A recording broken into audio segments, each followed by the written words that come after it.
السلام علیکم ناظرین، ڈرامہ سیریز سکون جو کہ اپنے اختتام کی طرف پہنچ چکا ہے۔ شانزے کو اس بات کا احساس ہو جاتا ہے کہ حمدان اینا سے محبت کرتا ہے اور اسے زبردستی حمدان پر مسلط نہیں ہونا چاہیے، بلکہ اس کی خوشی میں اسے خوش ہونا چاہیے۔ اس لیے یہ بات وہ رضا کو بھی سمجھائے گی کہ دوسروں کی خوشی کے لیے اپنی خوشی کو چھوڑ دینے میں جو سکون ملتا ہے وہ دنیا کی کسی اور چیز میں نہیں ملتا۔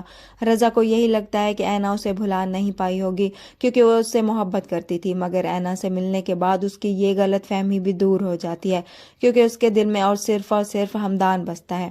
شانزے اپنے ماں باپ کی خوشی کی خاطر اور حمدان کے لیے اب یہ فیصلہ کر لیتی ہے کہ اسے شادی کر لینی چاہیے، اس لیے اس کے والدین اس کے لیے رشتہ دیکھنا بھی شروع کر دیتے ہیں۔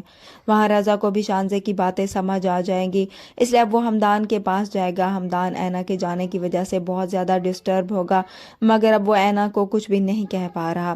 رضا حمدان کے پاس آئے گا، اسے سمجھائے گا کہ اینا مجھ سے محبت نہیں کرتی، مجھے بہت بڑی غلط فہمی تھی کہ اینا آج بھی مجھ سے محبت کرتی ہوگی، مگر اس سے ملنے کے بعد مجھے یہ احساس ہو رہا ہے کہ اس کے دل میں صرف تم ہی ہو، نہ کہ میں۔ اس لیے رضا حمدان کو سمجھانے کی کوشش کرے گا کہ وہ ایسی غلطی نہ کرے جو اس نے پہلے کی ہے۔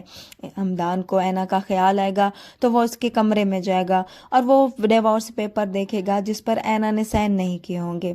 دوسری طرف ایما بھی اینا سے کہتی ہے کہ تمہیں کیا لگتا ہے کہ حمدان نے تمہاری وجہ سے ہی شادی نہیں کی؟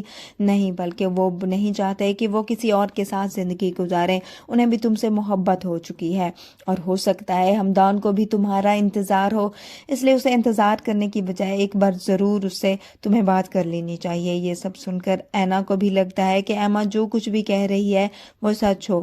تبھی اینا بھی حمدان کو فون کرتی ہے جس پر حمدان کو بہت ہی سکون اور خوشی ملتی ہے۔ حمدان اور اینا کے درمیان آنے والی تمام غلط فہمیاں دور ہو جاتی ہیں، اس لیے حمدان رمضانی سے کہتا ہے کہ وہ آج کچھ ایسا اسپیشل بنائے جو اینا کو پسند ہو۔